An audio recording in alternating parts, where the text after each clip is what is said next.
제가 너무 힘들 때 하나님 이번에 저 데려가 주세요. 그런 마음이 들고 그런 기도가 나오더라고. 그러면 저는 구원의 확신이 있기 때문에 그런 기도가 나온 거고. 그럼요. 그런 기도는 그냥 구원과 상관없이 마음이 힘들면 나올 수 있죠. 예. 네, 마음이 힘들면 그런 기도 나올 수 근데 있어요. 내가 구원의 확신이 있기 때문에 그런 기도가 나온단 말이에요. 네, 근데 구원의 확신과는 상관없이 그냥 내가 힘들면 하나님 나 죽고 싶어요. 예, 하나님 왜 나는 안 데려가세요? 이런 마음으로 기도할 수 있어요. 근데 제가 말씀드리고자 하는 거는 그 기도를 하나님께만 드리시라고. 그러니까 그거를 사람한테 일일이 야, 나 죽고 싶다, 나 뭐 하고 싶다 이렇게 하지 마시고 네. 그 기도를 하나님께 드리시라고요. 그러면 하나님께서 답을 주세요. 그런데 안 데려가신 거 보니까 아직 뭐 할 일이 있어요. 네, 그런데 필요할 때는 우리 마음 가운데 필요할 때는 사람을 의지하고 싶을 때가 있죠. 그때 또 그렇게 하셔야죠. 그렇지만 첫 번째는 하나님이에요. 하나님께 가셔야 답이 나오고 사람을 만나도 결국 우리가 다시 하나님께 가야지만 답이 나와요.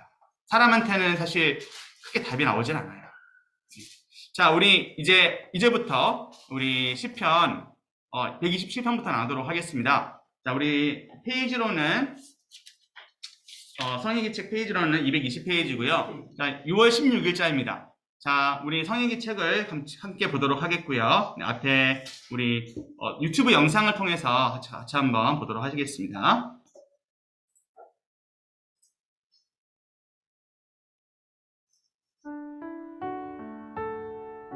(6월 16일) 인간의 활동을 의미 있게 하시는 주님. 여호와께서 집을 세우지 아니하시면 세우는 자의 수고가 헛되며 여호와께서 성을 지키시 아니하시면 파수꾼의 깨어 있음이 헛되도다. 책을 봐주세요. 너희가 일찍이 일어나고 늦게 누우며 수고의 떡을 먹음이 헛되도다. 그러므로 여호와께서 그의 사랑하시는 자에게는 잠을 주시는도다. 시편 127편 1절에서 2절 말씀. 1절에서 2절에 헛되다는 말이 3번 나온다. 집을 세우는 자의 수고가 헛되고 파수꾼이 깨어 성을 지키는 것이 헛되고 아침 일찍부터 밤늦게까지 힘써 노동하고 수고의 떡을 먹음이 헛되다. 수고의 떡을 먹는 것은 노동의 목적이 생계를 위하는 것임을 뜻한다. 이러한 노동은 오로지 먹고 살기 위한 것이다. 이것은 타락의 결과다. 평생에 수고하여야 그 소산을 먹으리라는 하나님의 말씀은 노동의 목적이 생계를 위한 것으로 전락했음을 암시한다. 타락 이전에는 생계를 위한 노동 자체가 없었다. 하나님께서는 친히 생계에 필요한 모든 것을 공급하셨고 아담과 하와의 노동은 하나님께서 맡겨주신 피조물들을 그에 따라 관리하고 통치하는 것이었다. 인간의 노동과 수고 자체가 헛된 것은 아니다. 여호와 하나님께서 인간의 수고와 활동을 인정하고 함께하여 주시 아니하실 때 그 모든 활동은 헛된 것이 된다. 전도서는 하나님과 그의 말씀을 떠나서 인간이 만족과 기쁨을 얻기 위하여 하는 모든 활동이 무가치하고 전적으로 헛됨을 잘 보여준다. 그렇다면 인간의 활동과 수고가 진정한 의미와 가치를 가지려면 어떻게 해야 하는가? 1절에서 2절의 표현으로 말하면 여호와 하나님께서 세우시고자 하는 집을 세우고 그가 지키시는 성을 깨어 지키는 것이 인간의 노력과 활동을 의미 있고 가치 있게 한다.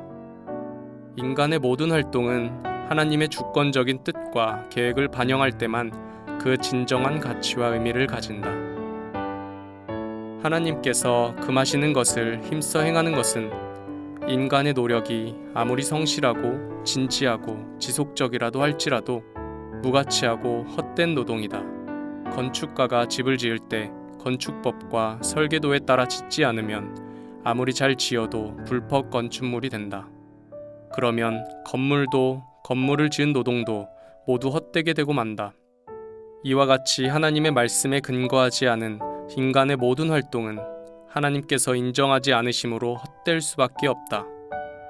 예수님께서는 산상수훈의 결론으로 그의 말씀을 듣고 순종하지 않는 자는 모래 위에 집을 짓는 어리석은 사람과 같으나 그의 말씀을 듣고 순종하는 자는 반석 위에 집을 짓는 지혜로운 사람과 같다고 말씀하셨다.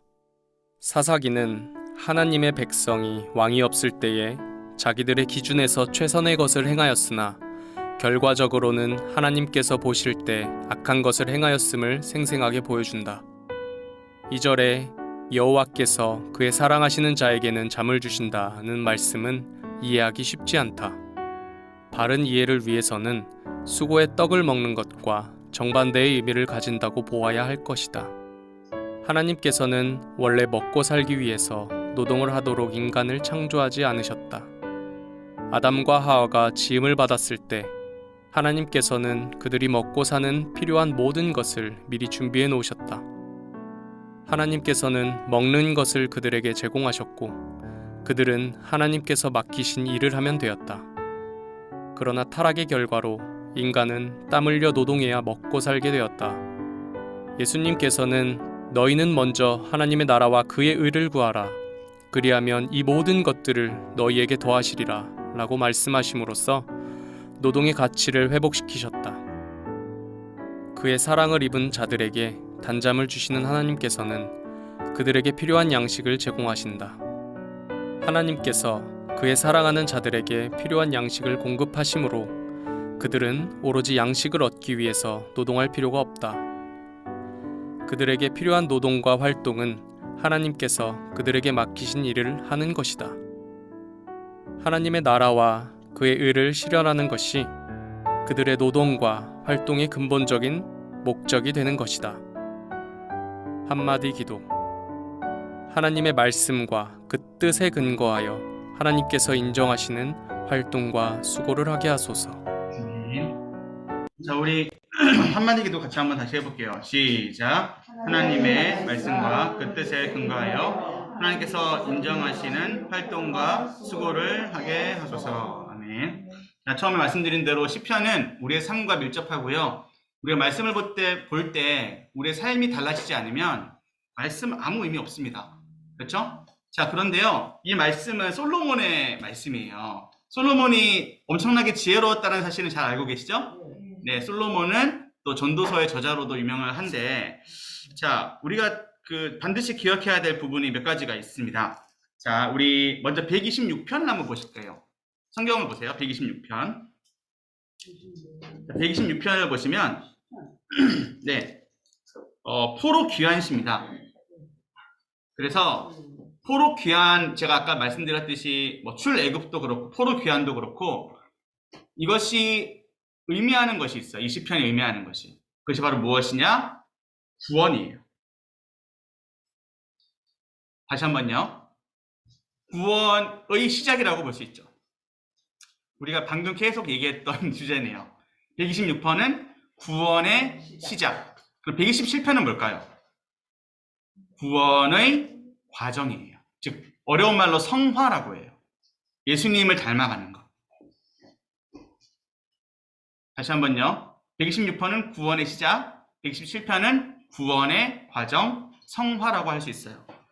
자, 그런데 왜 집 이야기가 나오고 또 뭐 파수꾼 깨어있으라 나오고 또 일찍 일어나고 늦게 누우며 수고에 떡 먹는 게 헛되다고 나오고 이런 얘기는 어떤 의미일까요? 이게 뜻이 어렵다라고 책에도 나와 있죠. 자, 헛되다라고 하는 것이 가치가 없다라는 거잖아요. 그러니까 가치가 있으려면 뭐가 있어야겠어요? 가치가 없는데 인생이 그냥 살아가는 게 먹고 살기 위해 사는 거고 오늘 우리의 인생이 때로는 가치 없어 보이잖아요. 근데 먹고 살기만 하고 진짜 막말로 좀 막말할게요. 부엌대기로 살아도 이게 의미가 있으려면 뭐가 있어야 되냐고요. 솔로몬이 얘기하는 게 그거예요. 그렇죠. 말씀이 있는 자, 즉 믿음이 있는 자. 자, 믿음이 있는 자, 말씀이 있는 자는 그냥 이렇게 믿음 갖고 살아가는 것 정도가 아니에요. 제가 시편의 마지막으로서 말씀을 드렸듯이 우리는 목적을 갖고 살아가는 거예요. 목적이 뭐죠? 오늘 그게 다 나와요. 우리의 목적, 첫 번째 목적은 찬양하는 거예요. 하나님 기뻐하는 거예요. 하나님하고 꽁냥꽁냥 하나님하고 연애하시고 하나님하고 교제하시고 하나님이 우리 아빠가 되기도 하고 남편이 되기도 하고 그래요. 하나님하고 그렇게 교제하는 게 첫 번째 목적이에요. 두 번째는 뭘까요?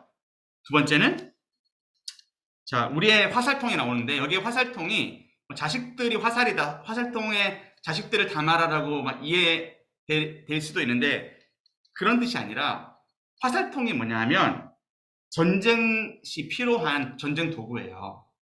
우리에게 필요한 화살통 뭘까요? 말씀이죠. 말씀이죠. 자, 여러분, 우리가 제가 이제 이게 딱 맞아 떨어지는 게 저는 127편이 여자들을 위한 시라고 생각해요. 남성보다는 여성을 위한 시. 왜냐하면 자녀들을 실질적으로 우리나라 여성들이 자녀들을 양육하는 것은 대부분 여성들이 엄마가 보통 하거든요. 자, 자녀를 잘 키우는 것 중요한데요. 어떻게 키워야 되냐면 경건한 자녀를 만드는 집이 되어야 돼요. 다시 한번요. 여기에 집이 나오고 성이 나오고 뭐 먹고 사는 이야기가 나오잖아요. 자식도 나오고. 여러분들은 경건한 자녀를 만드는 집이 되셔야 돼요. 근데 그거 아세요? 우리 창신교회는 그런 집이라는 거. 우리 창신교회는 제가 뭐 나이는 어리지만 제일 어리지만 제가 영적인 아비로서 지금 앉아 있어요. 저는 여러분들을 경건한 자녀로 양육하고 지금 함께 경건한 장녀가 되려고 함께 노력하고 있는 거예요. 이게 시편 127편이 말하는 거예요. 그럼 우리가 이렇게 경건한 자녀가 되고 경건한 자녀를 키워내면 어떻게 되느냐? 적군이 우리를 함부로 쳐들어올 수 없다. 그리고 여기에 보시면 그 인생이 바로 헛된 인생이 아니다라는 것을 솔로몬은 전도서를 통해서 더 깊게 얘기를 하고 있는 거죠. 자, 이 정도만 하겠습니다. 자, 네, 질문하세요. 창세기, 에덴 동산에서 노동이 필요 없이 그냥 먹고 살게 해줬다 그랬잖아요. 근데 이제 산업과 따먹는 죄를 지음으로 인해서 네. 출산의 고통도 있었고, 네. 그랬다 그랬잖아요. 근데 네. 처음에 이제 사람 이거 짓고 나서 생육하고 번성하라? 그럴 때는 뭐 자녀를 낳는 그런 고통 없이 자녀를 낳을 수 있는 그런 환경을 그럼요. 이제 형성을 해야 한 거잖아요. 네. 그리고 오늘 새벽에 제가 이해가 안 됐던 게 이제 목사님 설명한 게 창세기 9장에서 네. 노아를 갖다가 제2 아담처럼 네, 여기라고 네. 했는데 네. 그리고 이제 9장 1절에 보면 하나님이 노아와 그 아들들에게 복을 주시며 그들에게 이르시되 생육하고 번성하라. 네, 이게 똑같이 이제 나오죠. 예. 처음에 똑같이 그렇게 말씀을 네. 했잖아요. 근데 여기서 보면 노아의 아들들이 그냥 온 땅에 퍼지니라 이렇게 나왔는데 이거하고 이게 이게 퍼졌다라는 거 그게 생육하고 번성한 거 아니에요? 그럼요, 맞습니다. 네. 근데 목사님 오늘 그 구체적으로 설명을 안 했는데 네. 이렇게 하라고 했는데 보세요. 노아의 아들들이 어떻게 된지 그러면서 9장 19절을 읽으라고 했어요. 그러면 네. 노아들이 이 온 땅 그냥 퍼져나가는 거 그 자체가 이 생육하고 번성한 거하고 뭐 어긋나게 뭐 한 건가요? 그렇지는 않고요. 일단은 노동은 예. 복입니다. 노동은 복인데요. 우리가 뭐 실제적으로도 나이가 들어서 돈을 벌 수 있는 것만으로도 사회적으로도 축복이잖아요. 그죠? 네. 자, 그런데 그런 개념으로도 복도 있지만 노동 자체가 인간이 뭘 하는 거냐면 세상을 다스리는 거예요. 그렇기 때문에 복이에요. 근데 노동이 왜 타락의 결과가 되었느냐? 그것은 바로 노동뿐만 아니라 인간의 모든 것이 죄로 인해서 어긋나졌기 때문이에요. 그래서 노동이 타락의 결과가 된 것이죠. 그렇지만 노동 자체는 축복이고 아담도 이름을 지어주는 하나님의 역할을 대신하는 일들을 그 노동을 했던 거죠.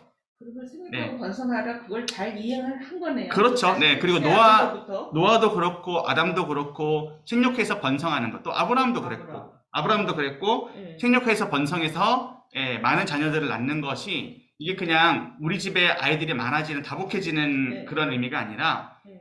자녀를 낳는다라고 하는 것이라는 그 의미 자체가 네. 창조행위예요. 창조행위고 이것이 그러니까 쉽게 말하면 하나님의 일을 우리가 대신하는 거죠. 네, 그런 역할을 인간이 갖고 있는 거예요. 자, 그런데 이것을 내가 하나님의 일을 하고 있다라고 생각하지 않고, 즉 우리가 집에서 집안일을 하든 뭘 하든 내가 하나님의 일을 감당하고 있다라고 생각하지 않으면 모든 것이 헛돼요.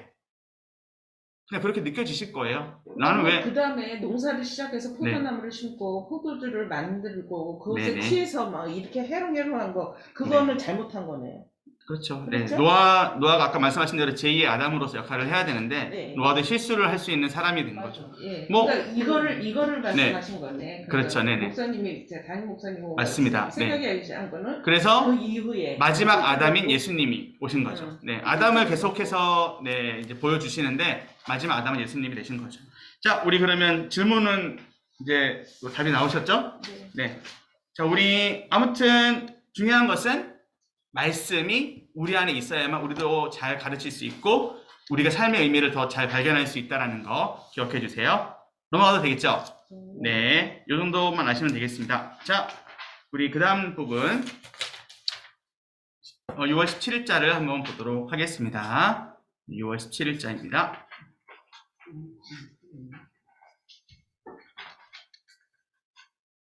네, 6월 17일자 제가 다시 공유를 해서 하도록 할게요.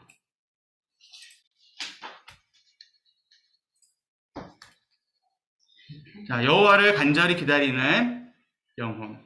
자, 내용을 한번 보도록 하겠습니다. 6월 17일 여호와를 간절히 기다리는 영혼.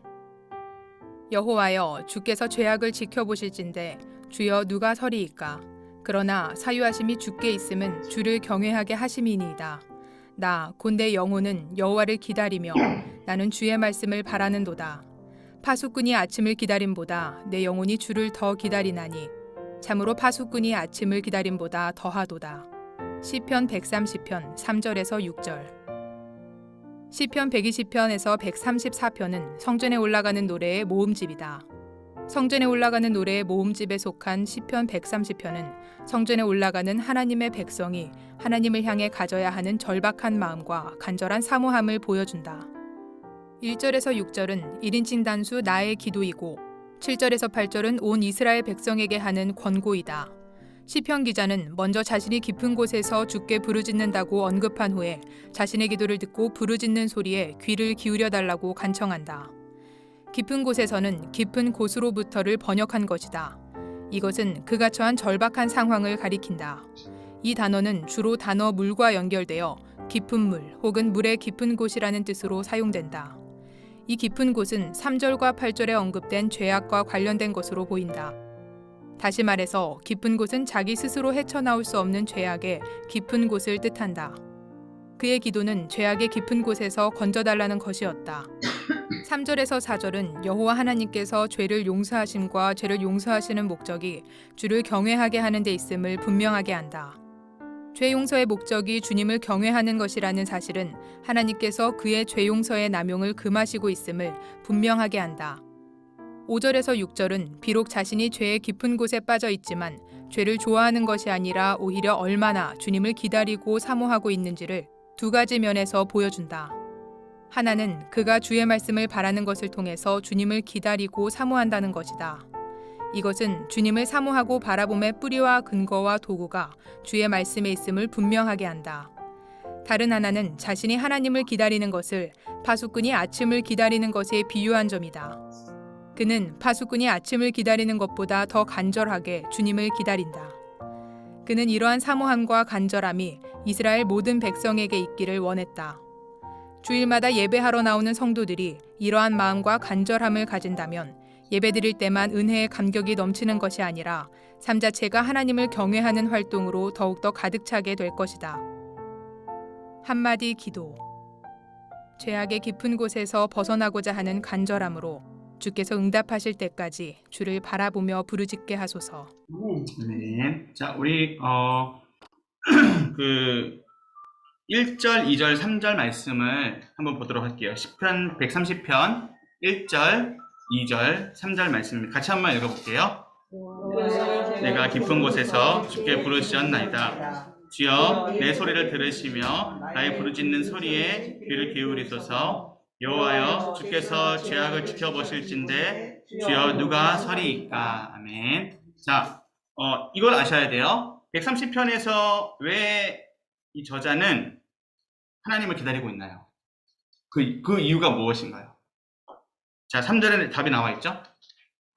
뭐를 지켜보실진데? 네.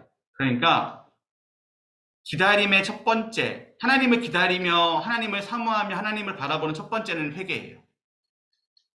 기도하실 때, 예배 드리실 때 회개 없는 기도, 회개 없는 예배는요, 저는 좀 극단적으로 말씀드릴게요. 예배 아니에요. 제가 어제도 선지서 강의하면서 그 얘기를 했어요. 우리 성도들은 제가 성도라고 할지라도 저한테 좋은 얘기, 제 귀에 들리기에 아주 행복한 이야기 해주시면 더 좋을 것 같아요. 근데 그거 예배 아니에요. 미국에 가보셨어요? 저는 미국 안 가봐서 좀 물어보고 싶은데, 네. 미국에 좋은 교회를 가보면, 소위 말하는 좋은 교회, 무슨 찬양은 콘서트 같고요. 네, 말씀은 그렇게 멋진 강의가 없어요. 테마도 얼마나 멋있게 하는데요. 근데 갔다 오면 너무 마음에 기쁘고 너무 마음에 좋아요. 근데 저의 삶의 변화는 아무것도 없죠. 자, 미국이 뭐가 잘못되는 줄 아세요? 미국은 복음도 아직도 신학도 강하고, 우리 목사님도 미국에서 공부하셨잖아요. 미국에서 공부하면 알아줘요. 근데 미국의 기독교의 가장 큰 문제점은 삶이 없는 거예요. 미국은 뭘 하든지 God bless you, 뭘 하든지 Oh Jesus, 뭘 하든지 하나님의 기독교 세계관이 있어요. 그렇지만 그들의 가장 큰 문제점은 삶이 없는 거예요. 그들은 하나님도 하나의 우상으로 가져와서 나의 모든 것을 위해서 하나님이 필요한 존재, 그렇게 보는 거예요. 자, 우리가 예배 드리려면 다른 거 뭐 제가 복잡한 얘기, 저는 별로 복잡한 얘기를 못해요. 회개하셔야 돼요. 말씀을 딱 듣고 오늘 CAB 강의를 듣고 뭐 하셔야 되냐면, 내 삶의 문제점이 뭐지? 저도 강의하는 사람으로서 저는 제가 놓쳤던 게 뭐지? 하나님께 내가 오늘 기도해야 될 게 뭐지를 찾아야 돼요. 근데 그것을 회개로 시작하셔야 된다고요.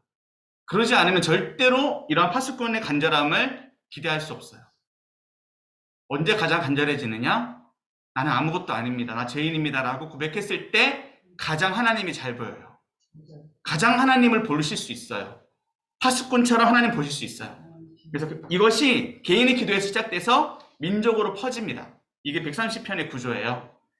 자, 우리 그 책 내용에 보시면, 자, 우리 보시면 222페이지죠. 여기 보시면 깊은 물, 깊은 곳이 어디다? 죄악과 관련된 것으로 보인다라는 부분 보이시죠? 이 부분은 한번 체크해 주세요. 네, 책에서 보셨나요? 네, 왼쪽 편에 있어요. 왼쪽 단락에. 밑에쯤, 한 중간쯤에서 좀 밑으로 내려오시면 깊은 곳, 깊은 물, 물의 깊은 곳은 뭐랑 관련이 있다? 죄악과 관련이 있다. 그래서 이것이 회개 기도라는 사실을 발견하셔야 되고, 자, 오른쪽에 보시면 5절에서 6절 그 이후에 보시면 이 회개하는 마음이 하나님을 사랑하는 마음으로 바뀌죠. 왜 그럴까요? 회개기도 해본 사람은 이거 알죠. 내가 하나님께 잘못했습니다. 하나님 어떻게 하면 좋아요? 용서해 주세요. 라고 했을 때 하나님은 저한테 다시 물어보시죠. 마치 베드로한테처럼 네가 나를 사랑하느냐? 나는 너를 여전히 너무나도 사랑하는데 네가 나를 사랑하느냐? 그래서 간절해지는 거죠.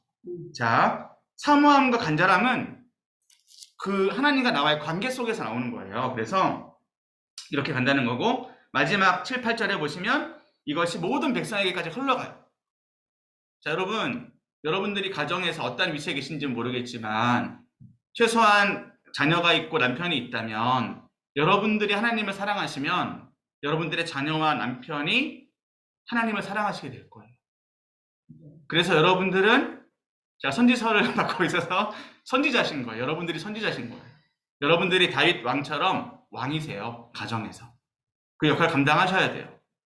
자, 그런 간절한 우리가 되기를 소망하고요. 넘어가 볼게요. 자, 6월 18일자로 넘어가 보도록 하겠습니다. 네.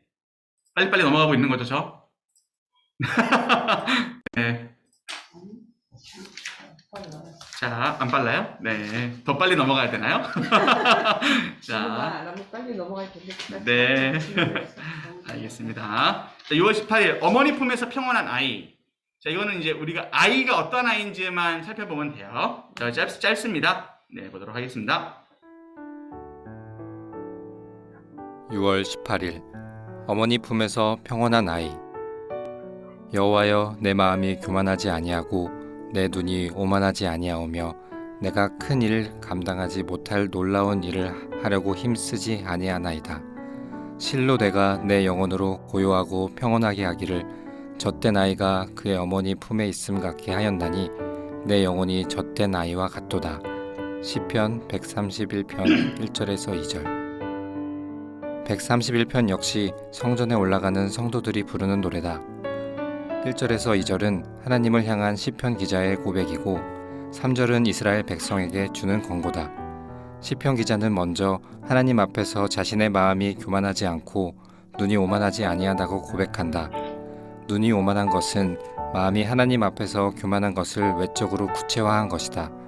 시편 101편은 순서를 바꾸어 눈을 먼저 언급하고 나중에 마음을 언급한다. 여기서 눈의 오만으로 구체화된 마음의 교만은 교만한 사람이 하나님 행세를 하는 것과 관련돼 있다. 1절의 큰 일과 놀라운 일은 오직 하나님만이 하실 수 있다. 하나님께서는 위대한 일들과 놀라운 기적들을 행하신다. 71편에서 시편 기자는 하나님이여 주께서 큰 일을 행하셨사오니 누가 주와 같으리이까 라고 고백했다. 하나님께서는 애굽에서 큰 일을 행하신 구원자 하나님이시다. 하나님께서는 홀로 큰 기이한 일들을 행하시는 분이다. 이러한 사실들에 비추어 볼 때 내가 큰 일과 감당하지 못할 놀라운 일을 하려고 힘쓰지 않는다라는 말은 자신이 하나님을 사칭하거나 하나님 행세를 하지 아니하겠다는 고백이다. 히브리어의 본문 뜻은 내가 내게 큰 일들과 놀라운 일들 가운데 행하지 아니하였습니다 이다. 그러므로 시편 기자가 고백하는 겸손은 여호와 하나님은 위대하고 놀라운 일을 행하시는 분으로 자신은 그의 피조물로 각각 인정하는 것이다. 2절은 시편 기자가 하나님 앞에서 교만 대신 가져야 할 마음의 자세를 보여준다. 그것은 젖된 아이가 어머니 품에서 고요하고 평온한 것과 같이 하나님의 품에서 고요함과 평온함을 누리는 것이다. 신자는 하나님 앞에서 영적인 갓난아이다. 신자의 고요함과 평안함은 홀로 큰 일과 놀라운 기적들을 행하시는 하나님의 품에 있다. 이런 마음은 하나님의 모든 백성이 가져야 할 겸손이다. 그래서 시편 기자는 이스라엘아 지금부터 영원까지 여호와를 바랄지어다 라고 권고한 것이다. 만족과 기쁨과 평안은 하나님께만 속한 능력과 권세를 부리는 데 있지 않다. 이것들은 오히려 하나님의 품에서 평안과 쉼을 누리는 데 있다. 하나님의 아들 예수님께서는 이 세상에 오신 후에도 늘 아버지의 품에 계셨다. 한마디 기도. 엄마의 품에서 고요하고 평온하게 있는 아이와 같이 위대하신 하나님 아버지의 품에서 평안함과 만족과 기쁨을 누리게 하소서. 아멘. 우리 한마디 기도 같이 한 번만 더 해봅시다. 시작. 엄마의 품에서 고요하고 평온하게 있는 아이와 같이 위대하신 하나님 아버지의 품에서 평안함과 만족과 기쁨을 누리게 하소서. 아멘. 자, 우리 젖된 아이라는 표현이 나오죠. 성경에서 보셔도 되고 책에서 보셔도 돼요. 젖된 아이는 어느 아이냐면 제가 이제 지금 셋째가 보자. 오늘이 28일이죠. 3일 전에 돌이었어요. 근데 이제 우리 아이는 젖은 이미 뗐죠. 이미 뗐고 젖을 더 먹일 수도 있지만 지금은 이제 이유식을 먹고 있어요. 딱 요 시기예요. 젖된 아이는 젖대고 이유식 먹는 시기. 자, 그러면 보세요. 이 아이가 어떻냐면 이제 밥을 먹을 수 있는 단계가 됐죠. 이유식이 뭐 요즘에야 이유식이 옛날에는 뭐 어떻게 밥에 뭐 밥을 좀 묽게 하셔가지고 이렇게 주셨잖아요. 그죠? 예, 불려가지고 주시고 그랬잖아요. 뭐 그것도 나름의 이유식인데 뭐 죽처럼 주는 거. 아무튼 아이가 이빨이 나고 저도 애가 이제 지금 이빨이 7개가 났거든요. 벌써 잘 씹어 먹어요. 네, 뭐든지 다 씹어요.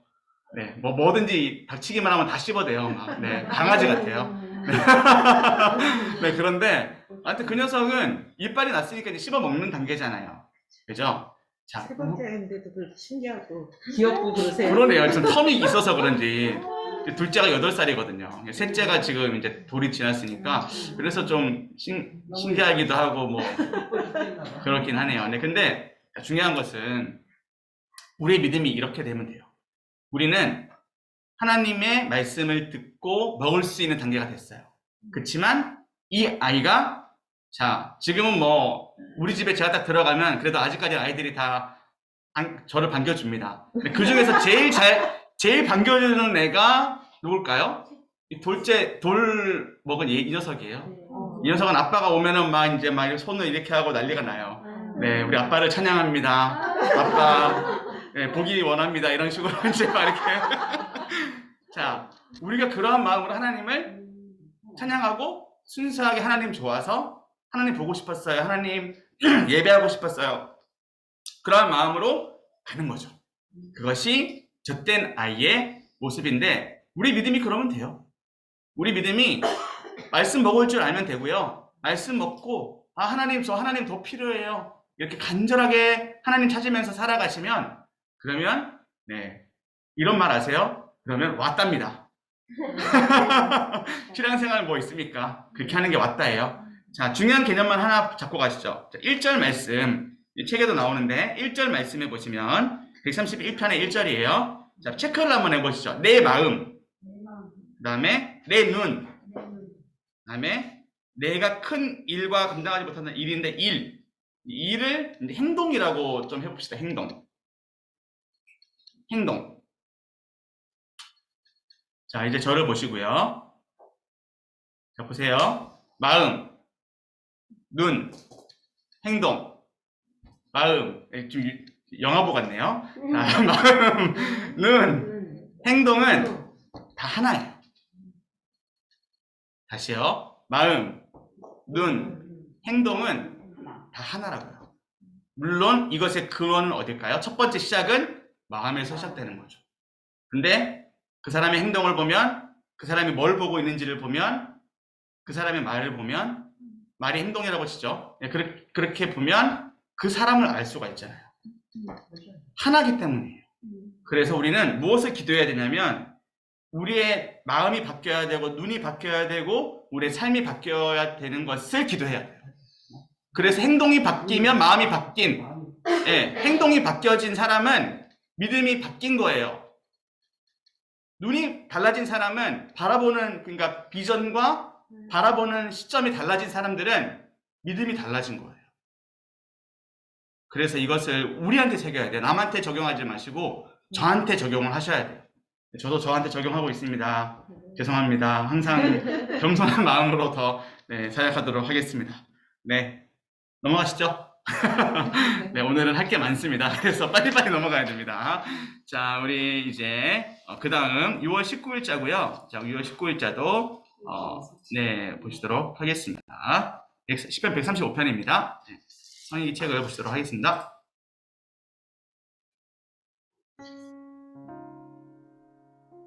(6월 19일) 기쁘신 뜻에 따라 모든 것을 행하시는 주님, 내가 알거니와 여호와께서는 위대하시며 우리 주는 모든 신들보다 위대하시도다. 여호와께서 그가 기뻐하시는 모든 일을 천지와 바다와 모든 깊은 데서 다 행하셨도다. 시편 135편 5절에서 6절. 시편 135편은 여호와 하나님을 찬양하라는 외침으로 시작하고 끝난다. 여호와의 성전에서 섬기는 자들도 이스라엘의 온 백성도 그리고 레위인도 여호와 하나님을 찬양해야 한다. 그를 찬양하고 그를 송축해야 하는 이유는 그는 이스라엘 백성을 자기의 특별한 소유로 삼으신 유일하고 위대하신 하나님이시기 때문이다. 이스라엘의 하나님 여호와는 그의 기쁘신 주권적인 뜻에 따라 하늘과 땅에서 모든 것을 행하신다. 이 모든 일 가운데는 하나님께서 자연의 각종 활동을 주관하시는 것과 그의 백성을 애굽에서 건져내어 가나안 땅에 사는 많은 이방 나라들을 멸하고 그 땅을 그의 백성에게 기업으로 주신 일이 있다. 이렇게 위대하신 하나님께서는 세상 나라들이 만들어 섬기는 우상들과 근본적으로 다르다. 은이나 금으로 만들어진 우상들은 생명도 생명의 활동도 전혀 없기 때문이다. 그러므로 하나님의 백성은 대를 이어서 그의 이름을 찬양하고 칭송해야 하며 그에게 영광을 영원히 돌려야 한다. 한마디 기도. 하늘과 땅에서 모든 일을 주권적인 뜻을 따라 행하시는 위대하신 하나님을 인정하고 찬양하게 하소서. 아멘. 자, 우리 135편을 성경을 잠깐 보실래요? 그 찬양하라 찬양하라 찬양하라 찬양하라 계속 반복합니다. 한번 보세요. 135편을 눈으로 쓱 한번 보시면 찬양하라 찬양하라 찬양하라 찬양하라 하다가 갑자기 천지와 바다와 모든 이러한 부분들이 나오죠. 5절에. 그러면서 네, 6절에 보시면 7절에 보시면 안개가 나오고 비가 나오고 번개가 나오고 바람이 나옵니다. 자연이 나오죠. 아까 처음에 말씀드렸죠. 자연이 말씀하고 시편에 많이 등장한다는 사실. 자, 이제 아실 거예요. 이제 좀 아실 거예요. 왜 시편에 자연이 나오는지. 자연은 뭘 위해 존재하는 거라고요? 제가 아까 처음에 시작할 때 말씀드렸잖아요. 자연의 존재 목적이 뭐예요? 하나님을 그렇죠. 찬양하고 하나님을 위해서 존재하는 거잖아요. 인간만 찬양하지 않잖아요. 인간만 그렇게 살지 않잖아요. 그 이유가 뭘까요? 그 이유가 뭔지 아세요? 인간에게는 우상이 있기 때문에. 자, 제가 이 말씀을 드리는 것은 그냥 얘기하는 게 아니라 이게 이제 성경 전체에 깔려 있어요. 이스라엘의 역사 가운데 이게 깔려 있어요. 사람은 하나님이 아닌 자꾸 우상을 바라보고, 그리고 자연은 계속 하나님만 바라보며 그렇게 존재하는데 왜 너희는 이렇게 하나님을 바라보지 못하고 하나님을 찬양하지 못하냐? 라고 하는 것을 계속 얘기하고 있어요. 제가 어제 선지서에 이걸 말씀드리고 적어달라고 했는데 우리 뭐 시가서도 한번 적어봅시다.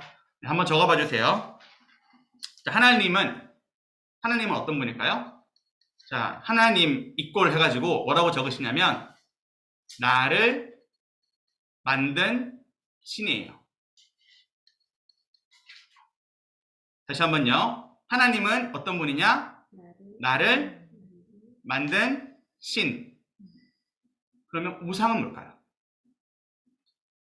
밑에다가 적어봐 주세요. 우상은 내가 만든 신이에요. 신을 하나님으로 바꿔도 좋아요. 하나님은 나를 만드신 하나님이죠. 하나님이 그냥 하나님이 아니라 나를 만든 하나님이에요. 그러면 우리 자연처럼 우리는 하나님을 찬양하라 찬양하라 찬양하라 할 수 있어요. 근데 우리가 언제 찬양이 딱 입에서 멈춰지는 줄 아세요? 불만이 생길 때. 왜 하나님 나 이거 안 해주세요? 하나님 왜 나한테 이거 왜 안 해요? 왜 나 안 풀려요? 찬양이 딱 멈추죠. 원망이 생기기 시작하죠. 그게 왜 그럴까요? 환경을 탓하는 거죠. 그게 왜 그럴까요? 내가 만든 신이 더 하나님보다 앞서거든요. 내가 목표했던 그것이 우상이거든요. 근데 이게, 자, 저를 보세요. 이게 이스라엘 역사에 깔려 있어요. 히스기야 시대 때 우상이 사라졌을까요? 우상이 있었어요. 우상이 사라진 시대가 단 한 번도 없었어요. 우상을 사라질 듯 하면 우상을 다시 만들고. 왜 우상을 다시 만드는 그 이야기가 성경에 기록이 돼 있냐고요. 그거는 단순한 역사의 이야기가 아니라 저와 여러분 마음에 그게 있다고요. 우리는 이 공부가 끝나고 또 우상 만들 거예요. 우리는 예배 끝나면 또 우상 만들어요. 그 우상과 싸우는 거예요. 그래서 우리가 말씀을 계속 봐야 돼요. 계속 공부해야 돼요. 자, 제가 이거 오늘이 뭐 목요일은 처음이자 마지막이니까 이 말씀 좀 드릴게요. 성경 공부 이거 한 번 했다고 해서 절대 교만해지시면 안 돼요. 왜 밥을 평생에 한 번만 드시려고 하세요? 밥은 하루에 5끼도 드시면서 왜 말씀은 한 번 먹는 것도 그렇게 힘들어 하세요? 제가 지금 뭐라고 하는 거 아니에요? 다 열심히 하고 계시는데 누가 이렇게 이제 성경 공부에 대해서 뭐라고 하면 이 얘기 좀 해달라고요. 왜 숨은 맨날 쉬시면서 우리의 호흡과 같은 말씀은 왜 인공호흡기를 달아야만 쉬시냐고요. 저는요, 우리 교회의 강점이 뭔지 명확하게 보여요. 우리 교회는요, 이미 말씀과 기도로 딱 나아가는 교회예요. 뭐 딴 거 없습니다. 예, 근데 그렇다고 우리 교회가 딴 거에 소홀한 교회는 아니에요. 딴 것도 열심히 하려고는 해요.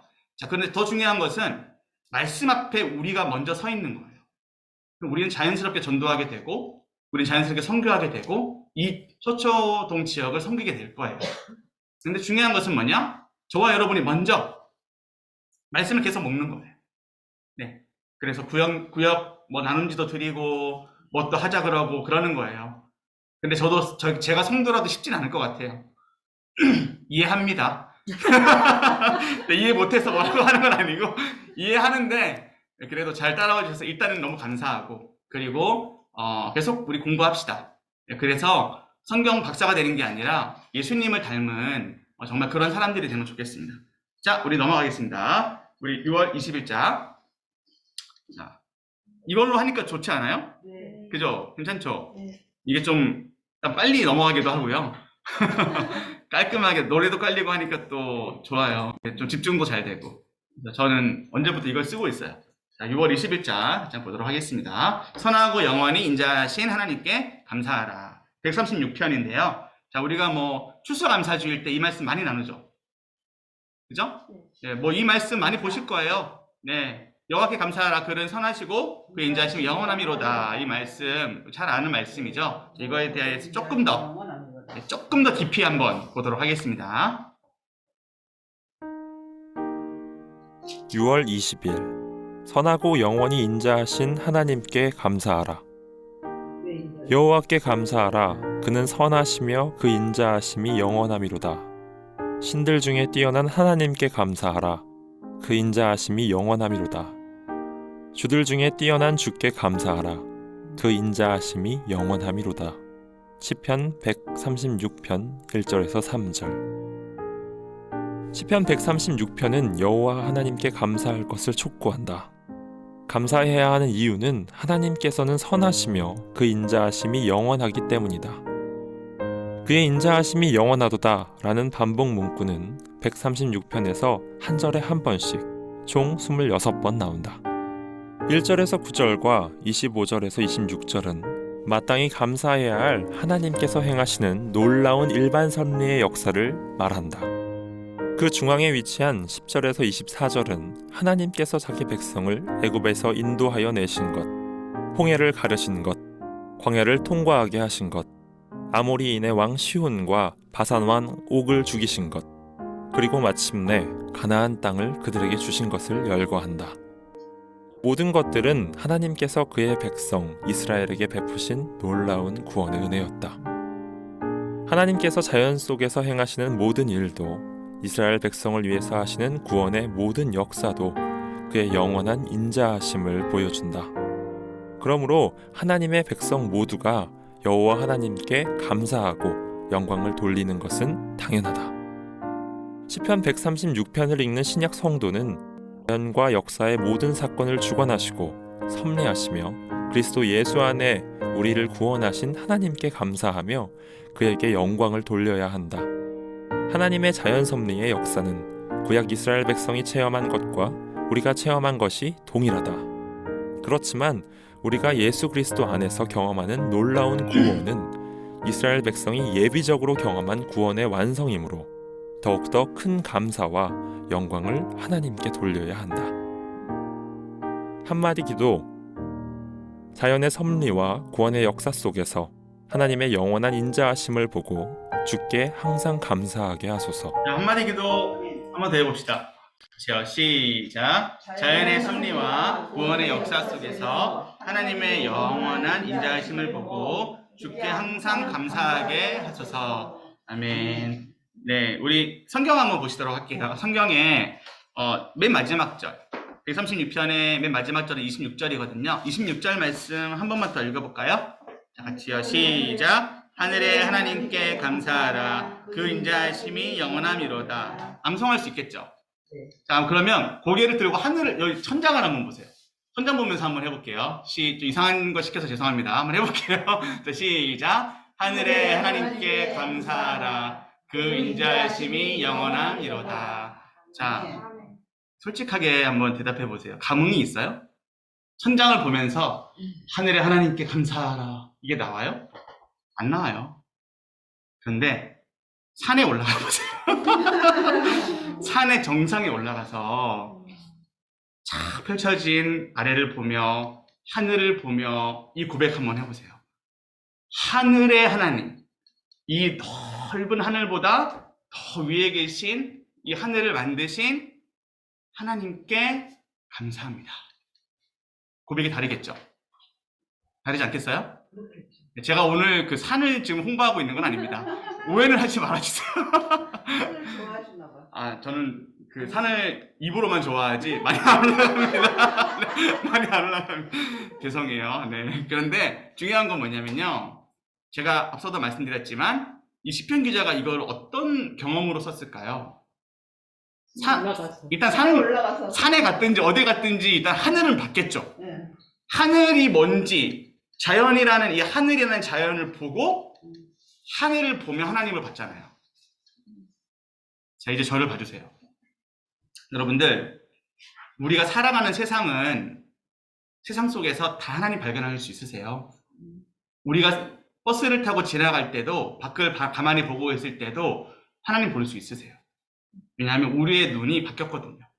저와 여러분의 눈은 이제 믿음의 눈으로 바뀌었어요. 이걸 정말 어려운 말로 뭐라고 하느냐면 세계관이 바뀌었다라고 할 수 있어요. 자, 정치적인 세계관을 갖고 있는 사람들은 다 빨간색으로 보여요.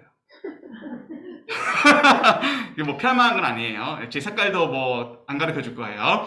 어떤 사람은 다 노란색으로 보여요. 무슨 말인지 아시죠? 돈 좋아하는 사람들은 다 돈으로 보여요. 어딜 보든 돈이에요. 자, 뭐 그 여자 좋아하는 사람, 남자 좋아하는 사람들은 다 사람만 보고 있어요.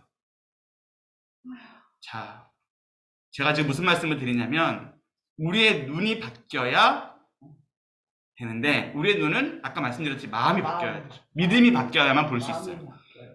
자, 얼마나 많은 산악인들이 있는데요.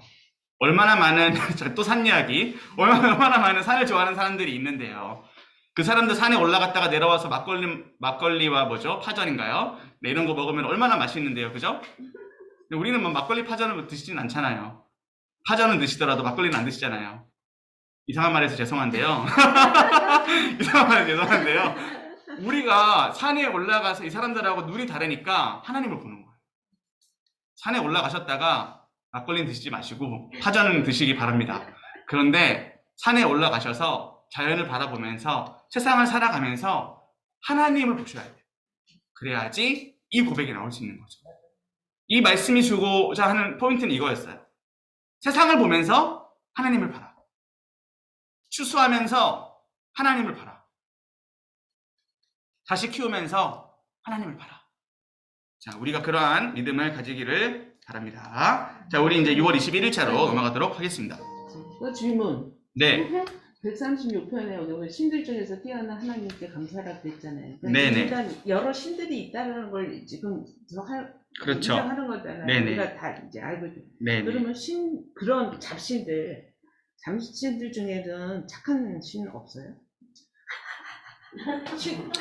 일단은 가장 그 뛰어나고 신이라는 개념을 제가 아까 말씀드린 대로 우리가 영적인. 바꿔야 돼요. 음. 자, 만약에 잡신이 있어요. 그 신 누가 만들었겠어요? 그것도 하나요. 잡신이 있습니다. 그 잡신 누가 만들었냐고요? 네, 하나님이 만드셨죠. 예. 그러면 이 신은 착하든 혹은 악하든 하겠죠. 자유의지가 있다면. 그렇겠죠? 예. 자, 그러면 자유의지가 있는 게 이제 천사잖아요. 자, 천사가 이제 자유의지가 있잖아요. 갑자기 제가 훅 들어왔는데 제가 좀 처음부터 말씀드릴게요. 영적인 존재는 딱 세 개밖에 없어요, 세상에. 뭐 신이라고 말씀하시는 그 신이 천사거든요. 근데 영적인 존재 세 개밖에 없어요. 자, 그런 천사 하나, 그 다음에 하나님, 그 다음에 또 누구 있어요? 누구예요? 세 번째는? 그렇죠. 저 여러분이에요. 인간. 세상에 영적인 존재 세 개밖에 없어요. 뭐 여러분들이 잘 알고 있는 신들 다 천사예요. 그럼 무당이 자, 그런데 무당이 악한 천사가 있긴 있죠. 귀신이 있긴 있죠. 예. 그렇지만 유다서에 보면요. 유다서를 살짝 보세요. 지금 이 악한 영들이 다 어디 있을까요? 착한 영들 부적용이. 네, 유다서 한번 보세요. 이런 거는 이제 확실하게 알려드리고 넘어갈게요. 자, 왜냐하면 애매하면 큰일 나거든요. 자, 유다서 보세요. 쉽습니다. 어렵지 않습니다. 자, 유다서 6절을 보세요. 6절. 유다서는 한 장밖에 없고요. 6절을 한번 보세요. 6절 한번 같이 읽어볼까요? 자, 시작. 또 자기 지위를 지키지 아니하고 자기 처소를 떠난 천사들을 큰 날의 심판까지 영원한 결박으로 흑암에 가두셨으며. 자, 다시 한번 질문할게요. 악한 천사들 다 어디 있어요 지금? 흑암에 가두었다. 흑암에 있죠. 흑암이 어딘 것 같으세요? 흑암이 뭐 저기 어디냐, 저 지하 한 15층쯤 되는 그곳일까요? 아니죠. 자, 흑암은 지옥이에요. 근데 새하늘과 새 땅이 도래하면 이 지옥이 완전한 지옥이 되죠.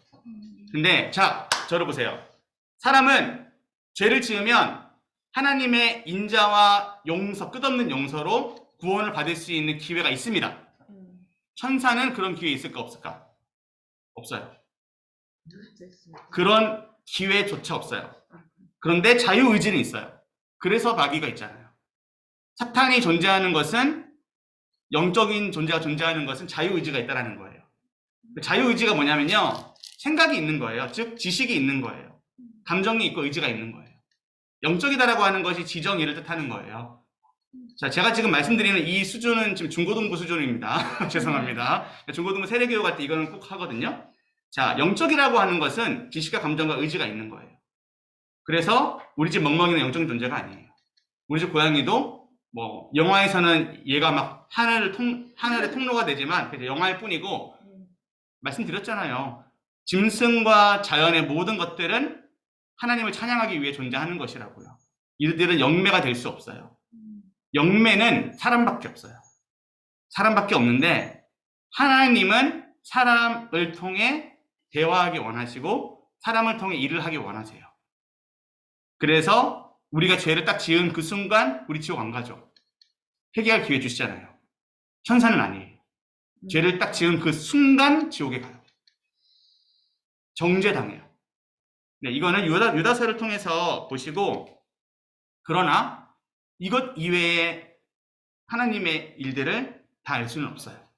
네, 이것 이외의 일들, 즉 사탄이 아직도 세상 권세를 잡고 있는 부분들. 요한계시록 혹시 강의 우리 목사님 강의 들으셨나요? 자, 수요 예배 하나님 나라, 그 다음에 요한계시록 사경회가 있습니다. 그것을 꼭 들어보세요. 천사에 대한 개념, 사탄에 대한 개념을 목사님이 아주 잘 설명해 주셨어요. 그렇지만 너무 복잡하게 생각할 필요 없으세요. 다, 자 보세요. 하나님 아래 다 있어요. 걱정하실 필요 없으세요. 우리가 하나님을 의지하면 얘네들 아무것도 아니에요. 그러니까 그게 제일 중요하기 때문에, 자, 시편 기자가 천사를 보고 신을 보고 또 하늘의 하나님이라고 했잖아요. 아까 이 하늘은요, 사실 이 스카이를 말하는 게 아니에요. 푸른 하늘 은하수를 말하는 게 아니라 우주를 본 거예요. 네, 우주를 본 거예요. 근데 자연을 보면서 그러한 생각, 그러한 마음에 그러한 생각을 할 수 있다는 것이 너무나 놀랍지 않아요? 여러분들도 자연과 친구가 더 되어 보시면, 네, 좋은데 저도 시간이 없어요. 저 솔직히 시간이 없어요. 낮에 산을 올라가고 싶은데 시간이 있어야 말이죠. 네, 그러긴 한데 아무튼 뭐 산은 어떻게든 우리 올라가 봅시다. 네. 시간이 그러면 악한 것들은 다 갇혀 있다라는 얘기이신가요? 일단은 성경은 그렇게 얘기를 하고 있어요. 그렇지만 이 이상의 것들도 성경에서 발견할 수 있는데 우리가 함부로 이렇다 저렇다 할 수는 없어요. 왜냐하면 제가 말씀드렸듯이 그 모든 것들은 하나님이 주관하시거든요. 네, 이게 정답이에요. 사탄이 있든 신이 있든 뭐가 있든 하나님 모르는 신은 아무것도 없고 하나님 통제 아래에 없는 신도 없어요. 이게 정답이지 이 이상으로 뭔가를 생각하시면 헷갈려요. 착한 신들은 막 이렇게 돌아다니고 있고 하나님이 그들을 사용하시죠. 그러니까. 하나님이 천사를 사용하세요. 그렇죠. 근데 저는 천사는 아니에요. 저는 천사처럼 보이시지만 저는 천사는 아닙니다. 죄송합니다. 사람입니다. 네, 하나님 때로는 사람인지 천사인지 모르게끔 하는 사람도 있고 뭐 있잖아요. 요한계시록에 그 무적행에다 잠궈놓은 건 누구예요? 네, 무정이가 잠궜다. 응? 네, 있잖아요. 네, 그 천사를 말씀하시는 건가요? 네. 네, 하나님이 허락하신 천사겠죠. 네, 그런데 요한계시록은 좀 그 천사가 예수님인 것도 있고 그 천사가 교회인 것도 있고 그 문맥을 잘 봐야 돼요. 자, 아무튼 제가 말씀드렸잖아요. 요한계시록 사경에 답 다 나와 있습니다. 책 받으셨나요? 그 책에도 답 나와 있는데. 그러니까 말씀 하나하나를 잘 보시면 하나님이 얼마나 위대한 통치를 지금 하고 계신지 아실 거예요. 그리고 영적인 부분은 반드시 있어요. 뭐 가위 눌릴 때도 있고, 때로는 영적으로 힘들어서 막 뭔가 이렇게 믿음이 좀 흔들릴 때도 있고, 여러 가지 상황들이 있거든요. 그럴 때에는 꼭 성경으로 답을 찾으셔야 돼요.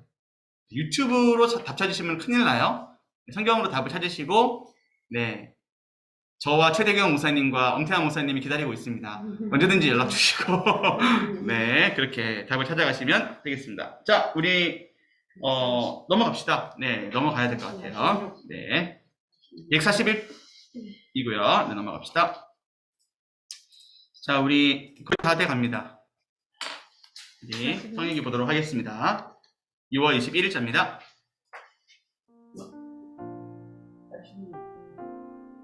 141편입니다. 6월 21일 입술의 문을 지키는 파수꾼.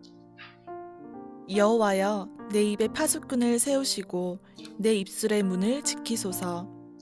내 마음이 악한 일에 기울어 죄악을 행하는 자들과 함께 악을 행하지 말게 하시며 그들의 진수성찬을 먹지 말게 하소서. 의인이 나를 칠지라도 은혜로 여기며 책망할지라도 머리에 기름같이 여겨서 내 머리가 이를 거절하지 아니할지라.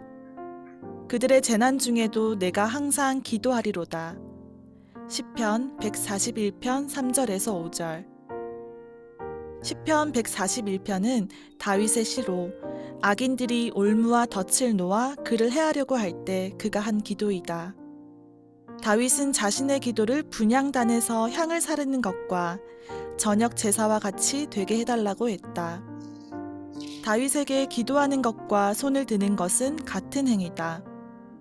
그는 이어서 자신의 입에 파수꾼을 세워 입술의 문을 지켜달라고 기도했다. 4에서 5절은 기도의 목적을 구체적으로 밝힌다. 첫째 목적은 마음이 악한 일에 기울어지고 죄악을 행하는 자들과 함께 악을 행하는 것을 막는 것이다. 입은 마음의 대변인과 통로 역할을 한다. 입과 입술이 제어되지 않으면 마음의 죄악이 행동으로 표현되는 것을 막을 수 없다. 예수님께서는 마음속에 있는 온갖 죄악들이 입을 통해서 밖으로 나와 사람들을 더럽게 한다고 말씀했다. 예수님의 동생 야고보는 말을 통제하여 말에 실수가 없는 사람은 온전한 자라고 했다. 두 번째 목적은 의인이 자신을 책망할 때를 은혜와 머리에 기름같이 여겨 책망을 수용하기 위함이다. 사람들의 책망을 받을 때에 분노하고 반발하는 것은 일반적인 현상이다. 이때 분노와 반발은 입을 통하여 표출된다.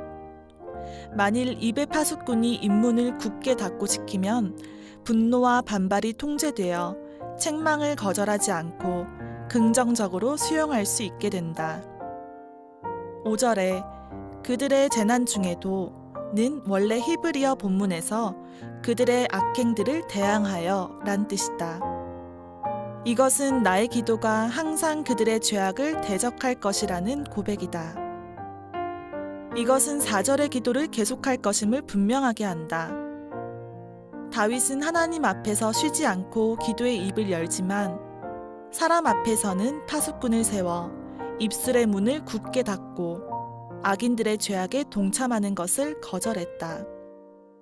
다윗의 기도는 하나님 앞에서 항상 기도하는 사람은 사람 앞에서, 특별히 악인들 앞에서 입을 다물고 살아야 함을 보여준다. 한마디 기도.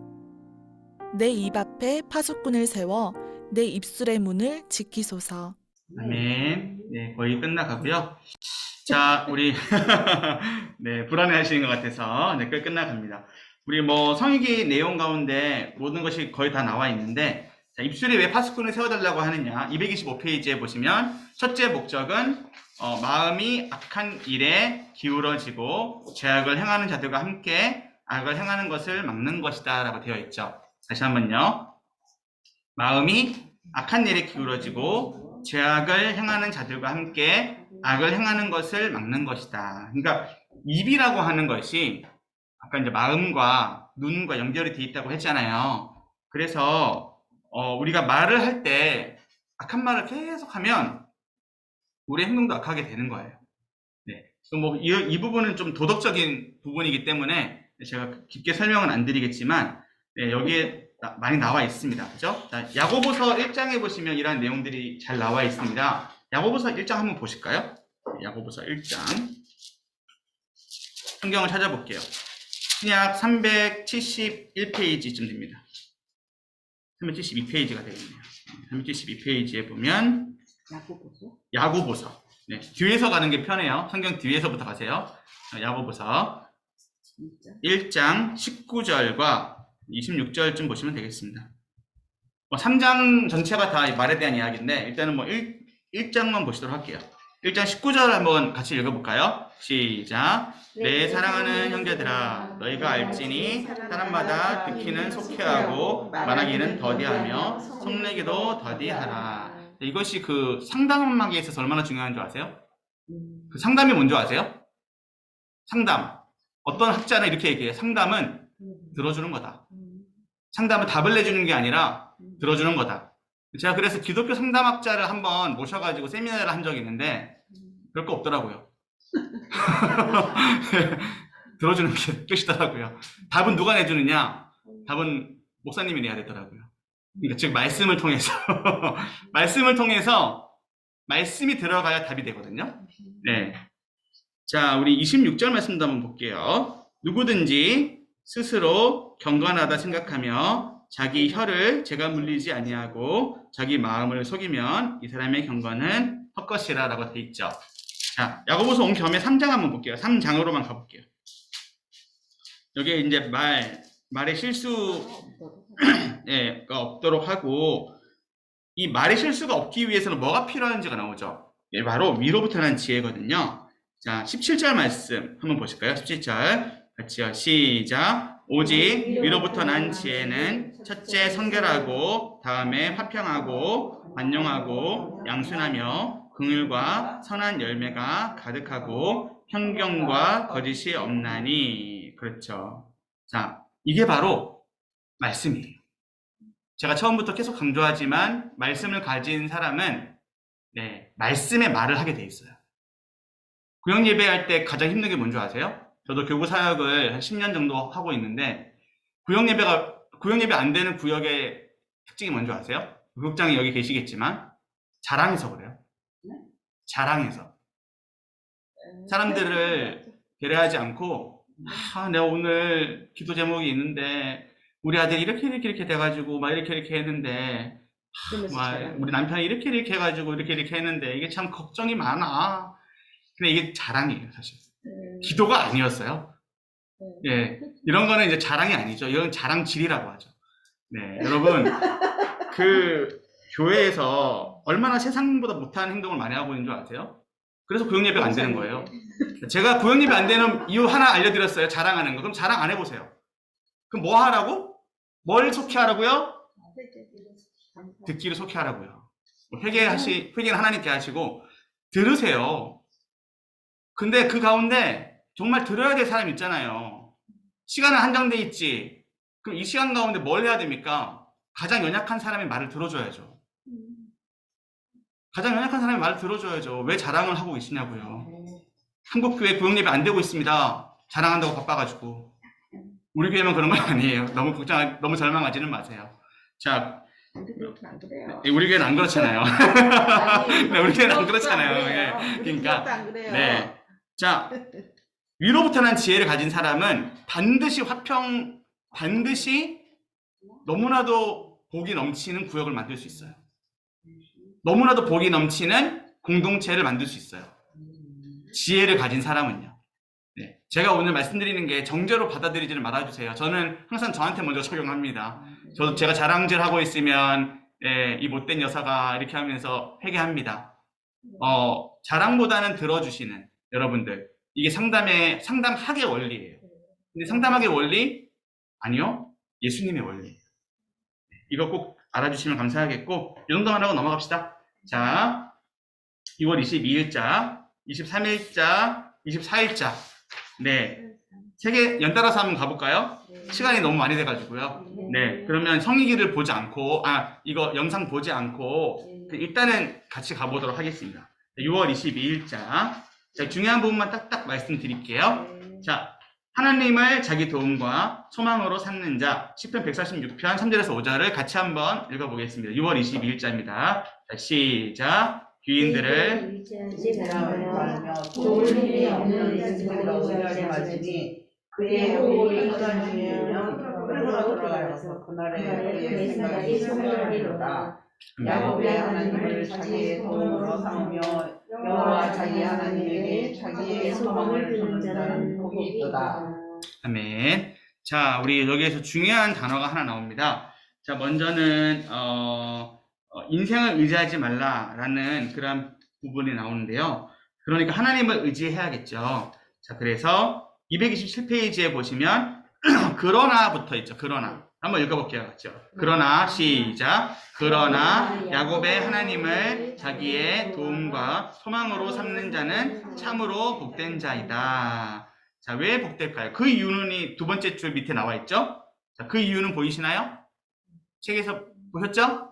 자, 그 이유는 같이 읽어볼게요. 시작. 그 이유는 여호와 이스라엘의 하나님께서는 천지 만물을 만드시고 그의 언약적인 신실함을 영원히 지키시는 분이기 때문이다. 자, 이게 가장 중요합니다.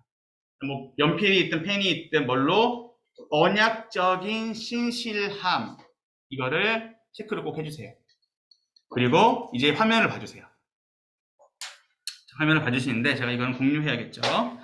자, 정말 중요한 내용입니다. 이거는 꼭 해야 돼요. 아무리 시간이 가도 이거는 꼭 해야 돼요. 자, 죄송해요. 다시 할게요.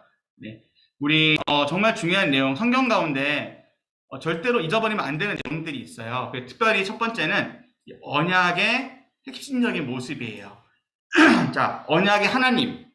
언약의 하나님은 어떤 하나님이냐면 무조건 지키세요.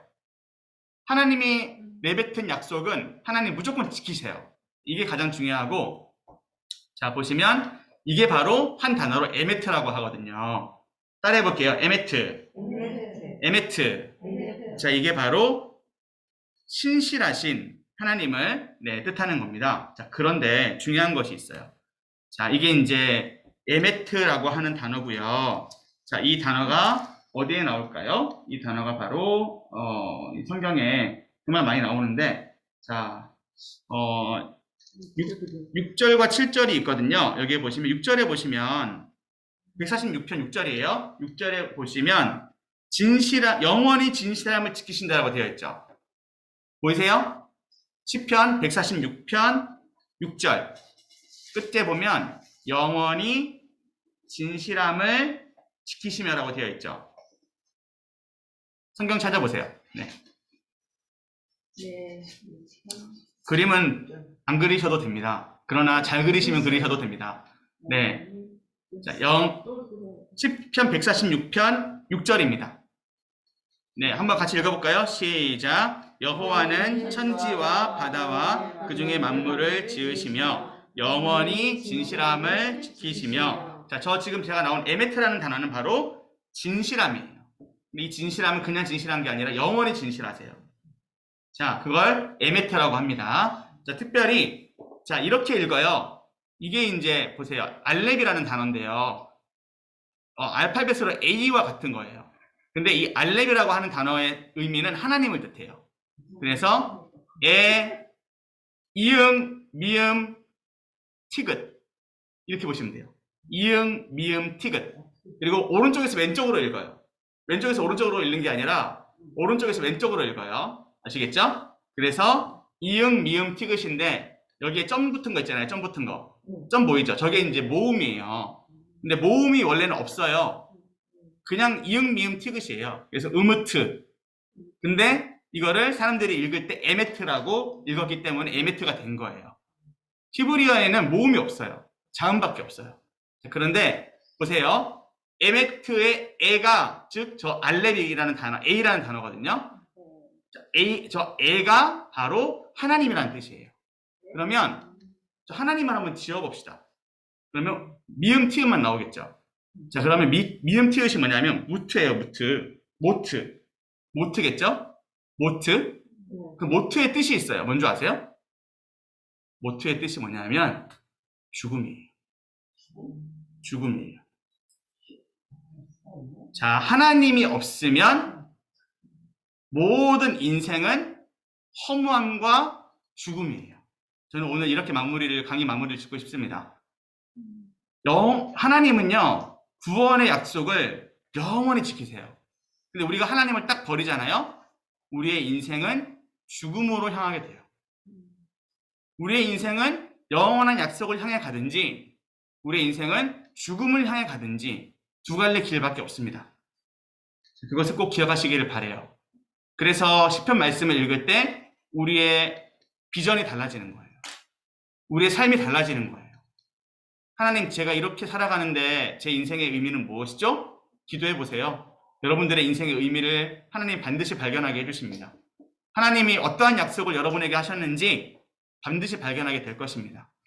자, 오늘은 이게 마무리가 될 것이고요. 아직 시편이 조금 더 남았으니까 조금만 더 보도록 하겠습니다.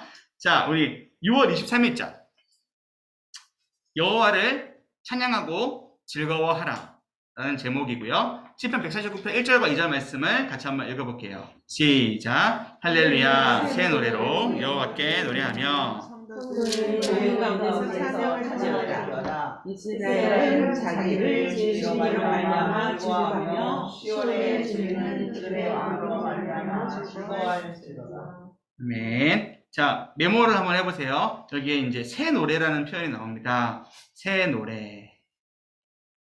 자, 새 노래는 뉴송이죠. 새로운 노래. 자, 새 노래.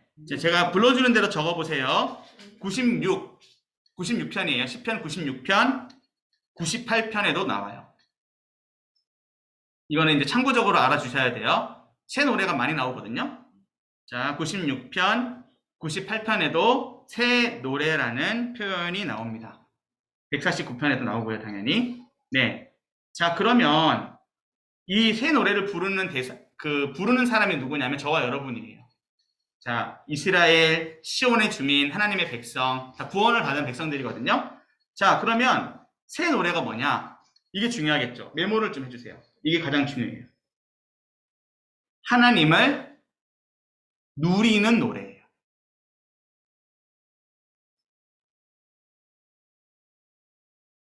하나님을 누리는 노래. 그리고 이 노래의 가사가 있어요. 뭐냐면 적어주세요. 계속 새로운 경험을 합니다.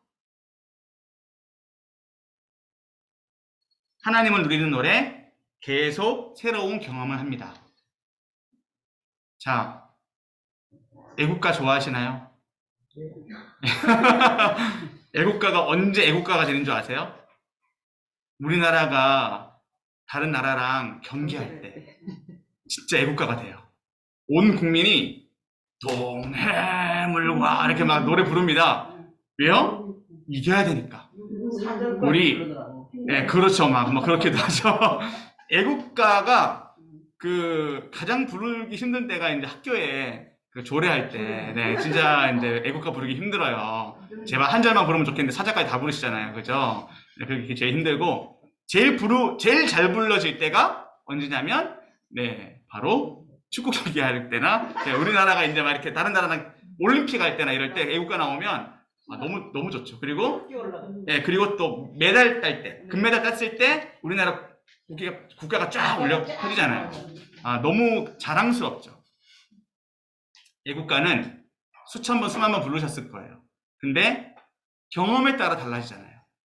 그죠? 자, 여러분 지금까지 지내온 것 중에 크신 은혜라 찬양 아시죠? 301장, 310장인가요? 301장인가요? 네. 아무튼 그 찬양을 너무 오래된 찬송가로 여기지 마시고 정말 우리의 인생 가운데 힘들 때 불러보세요. 자, 주제가 은혜잖아요. 근데 힘들 때 부르면 하나님의 은혜를 정말 느낄 수 있어요. 잘 됐을 때 지금까지 지내온 것 중에 끝이 은혜라 하면은 이상하게 별로 감흥이 없습니다. 근데 잘 안 되고 있을 때, 힘들 때 이 찬양 불러보세요. 그러면 하나님이 지금 어떻게 얼마나 나를 사랑하시고 나에게 은혜를 주셨는지를 발견하시게 될 거예요. 새 노래는 설명되어지지 않아요. 노래를 부르는 사람만 설명할 수 있는 겁니다. 자, 이제 마지막 부분 넘어가도록 하겠습니다. 시편 150편. 시간이 너무 많이 갔네요. 자, 시편 150편. 여호와를 찬양하라. 자, 이거 정말 중요한데 어쩔 수가 없네요. 네, 간단하게 할 수밖에 없겠습니다. 자, 우리 마지막 시편의 마지막 절 같이 한번 읽고 마무리하겠습니다. 자, 시편 150편 6절입니다. 시작. 호흡이 있는 자마다 여호와를 찬양할지어다. 아멘. 아멘. 자, 찬양은 삶으로 하는 거예요. 마음으로 하는 거예요. 다시요. 찬양은 삶으로 하고 마음으로 하는 거예요. 그래서 매일매일 찬양하는 거죠. 예배 때만 제가 찬양 인도잖아요. 제가 찬양 인도할 때만 같이 뻐끔뻐끔 찬양하시는 게 찬양이 아니라 우리의 마음이, 우리의 삶이 찬양이 돼야 되죠. 자, 아까 말씀드렸어요. 이 꽃에 앞에 있는 이 꽃, 우리 집 강아지, 우리 집 고양이, 하나님 찬양하려고 살아가잖아요. 우리도 얘네들처럼 살아가면 돼요. 우리도 얘네들처럼 하나님 위해서 살고, 하나님 위해서 죽고, 하나님 위해서 애들 키우고, 하나님 위해서 땀 흘리고, 그게 우리가 가장 즐길 수 있는 그러한 인생인 것입니다. 자, 오늘은 시간이 너무 많이 갔기 때문에 여기까지 하도록 하겠습니다. 네, 그래도 시편은 다 끝냈어요. 제가 왜 이렇게 열심히 달렸는 줄 아세요? 다음 주가 휴강이거든요.